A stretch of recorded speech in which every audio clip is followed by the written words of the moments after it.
তুমি এখন কোথায়, দুবাই না ঢাকায়? তুমি কোথায়? আমি দুবাই। তাহলে আমিও দুবাই। তুমি কখনো ঢাকা কখনো দুবাই, তার মানে এক পা থাকে ঢাকায় এক পা থাকে দুবাই। তাহলে তো মাঝখানে যে রাষ্ট্রগুলো তাদের খুব আনন্দ। আমি বললাম যে কেন কেন উত্তরটা তুমি দাও। কেন কাজ থাকে তাই যাওয়া হয়, আমার ক্লিনিক আছে। না, এই যে মাঝখানে যে রাষ্ট্রগুলো পড়ে ওই রাষ্ট্রের জনগণের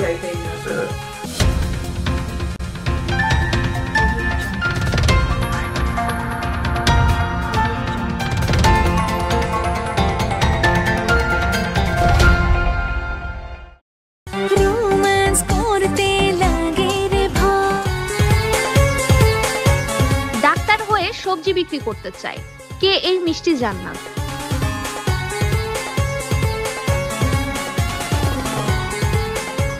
ঢাকার সিনেমার আলোচিত নায়িকা মিষ্টি জান্নাত। গেল বছর ঢালিউডের বেশ কয়েক তারকাদের নিয়ে তুমুল আলোচনায় ছিলেন তিনি। তার মধ্যে উল্লেখযোগ্য ছিল শাকিব খানের হবু স্ত্রী হওয়া নিয়ে গুঞ্জন। তবে সেসব আলোচনা এখন অতীত। এখন নিজের কাজ নিয়েই ব্যস্ত এই নায়িকা। যেমন প্রায় দেশের বাইরে অবস্থান করতে দেখা যায় তাকে, বিশেষ করে নায়িকার সবচেয়ে বেশি আসা যাওয়া দুবাইতে। সেখানে রয়েছে তার নানান ব্যবসা, বড় কিছু প্রতিষ্ঠানের শেয়ার হোল্ডারও তিনি। ব্যবসায়িক কাজেই দুবাইতে এত যাতায়াত মিষ্টি জান্নাতের। দুবাই যাওয়া না, দুবাই তো আমি যাই আসি, আমার দুবাইতে বিজনেস আছে। সো দুবাইতে হঠাৎ করে কখনোই যাওয়া না। আমার 7 বছর ধরে দুবাইতে এটাকে কি বলে পিআর না, পার্মানেন্ট রেসিডেন্স। শুধু আমার না, আমার টোটাল ফ্যামিলির। এবং ওখানে আমাদের বিজনেস আছে, কনস্ট্রাকশন বিজনেস, কারের বিজনেস, অ্যান্ড অলসো আমার ক্লিনিক আছে। কিন্তু এত কিছুর মাঝেও সেই ঘুরে ফিরে চলে আসে মিষ্টি জান্নাতের রঙিন দুনিয়ার প্রসঙ্গ। নায়িকা যেহেতু অনেকটা সময় ধরে শোবিজ থেকে দূরে, তাই প্রশ্ন ছিল এবার সিনেমায় ফেরা নিয়ে। এক ভিডিও সাক্ষাৎকারে অকপটেই সব জানালেন নায়িকা। সিনেমা করতে চাই আমি, সুন্দর সুন্দর সিনেমা করতে চাই, আর মানে খুব ভালো সিনেমা করতে চাই, আর 4-5 বছর কাজ করতে চাই। তারপরে হয়তো বা কাজ ছেড়ে দিব কিনা যাই না, মানে লাইক এমন একটা জায়গায় চলে যেতে চাই। সিনেমায় ফেরা প্রসঙ্গে মিষ্টি জান্নাত বলেন, আমি সিনেমা করতে চাই, আরো ভালো কাজ করতে চাই, 4-5 বছর থাকতে চাই।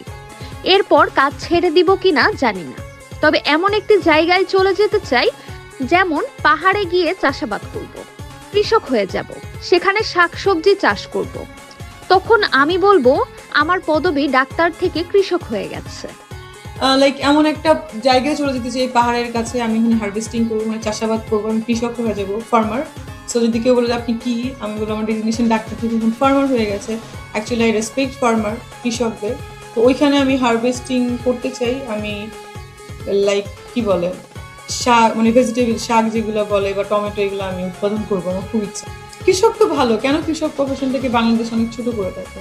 দেশের বাইরে যারা ফার্মার তাদের very good income, as like আমরা যেমন ডক্টরি করি, দেশের বাইরেও যেমন মিনিমাম মানে আমেরিকাতে বলেন মিনিমাম $20,000 আর $30,000 স্যালারি। যেমন দুবাইতে আমি $30,000 আমাদের ডক্টরদের স্যালারি, 30,000 দিরহাম স্যালারি। তো কৃষক যারা দেশের বাইরে তাদের কিন্তু অনেক টাকা ইনকাম করে।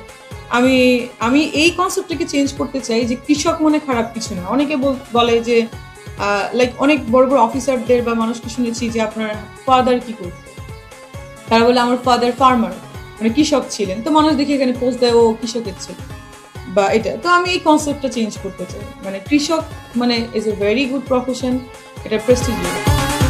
সাক্ষাৎকারে সিনেমা জগৎ নিয়ে খানিকটা তিক্ত অভিজ্ঞতাও শেয়ার করলেন মিষ্টি জান্নাত। নায়িকার কথায় মিডিয়াতে প্রডিউসাররা মনে করেন নায়িকাকে যা বলবো তাই শুনবে। পরে যখন আমার সিনেমা অলমোস্ট শেষ, সেই সময় উনি ডেকেছিলেন আমাকে, রুম নক করেছিলেন রাতের বেলা, আমি তো আর যাইনি। পরে তিনি আমার সঙ্গে খুব বাজে বিহেভ করে, যা স্মরণীয় হয়ে থাকবে। কোন ছবিতে করেছিলাম বলা যাবে না, বাট অফকোর্স করেছিলাম। প্রডিউসার জানতো না যে আমার সাথে একটা মানে এরকম ব্যাপার মানে হবে। লাইক সে জানতো যে না, সিনেমা মানেই হচ্ছে নায়িকাকে যা বলবো সেটা শুনবে। বাট পরে যখন আমার সিনেমা প্রায় অলমোস্ট শেষ, সেই টাইমে আমি মানে উনি আমাকে ডাকছিল, রুমে নক করছিল রাতের বেলা, তো আমি তো যাই নাই। পরে আমাকে এসে খুব রাফ বিহেভ করেছিল আমার সাথে। তো এটা একটা বিগ হিস্ট্রি ছিল আমার লাইফে, তো এটা নিয়ে অনেক দূর গিয়েছিল। উল্লেখ্য 2014 সালে লাভ স্টেশন সিনেমার মাধ্যমে রূপালী পর্দায় কেরিয়ার শুরু করেন মিষ্টি জান্নাত। এরপর নিয়মিত কাজ করেছেন সিনেমায়। নায়িকা পরিচয়ের পাশাপাশি তার পরিচয় একজন চিকিৎসকও। তো আমি একটা ট্রেন চালু করে দিলাম, কারণ বলতে হবে তো আমাদের মেয়েদেরকে, আমরা তো ওর আগের আমলে পড়ে নাই, আমরা তো ব্যাকডেটেড না, আমরা এখন ডিজিটাল যুগে আছি। সো বলতে হবে, সেই ট্রেনটা চালু করে দিলাম। মিডিয়াতে হ্যাঁ করেছিলাম।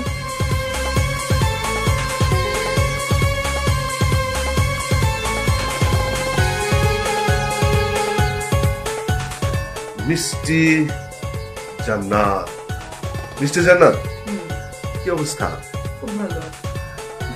তুমি এখন কোথায়, দুবাই না ঢাকায়? তুমি কোথায়? আমি দুবাই। তাহলে আমিও দুবাই। তুমি কখনো ঢাকা কখনো দুবাই। তো একদিন আমাকে একজন বললো যে আচ্ছা, মিষ্টি জান্নাত যদি এরকম ঢাকা দুবাই থাকে, তার মানে এক পা থাকে ঢাকায়, এক পা থাকে দুবাই, তাহলে তো মাঝখানে যে রাষ্ট্রগুলা তাদের খুব আনন্দ। আমি বললাম যে কেন? কেন? উত্তরটা করে দাও। কেন? কাজ থাকে তাই যাওয়া হয়, আমার ক্লিনিক আছে। না, এই যে মাঝখানে যে রাষ্ট্রগুলো করে, ওই রাষ্ট্রের জনগণের তাদের খুব আনন্দ।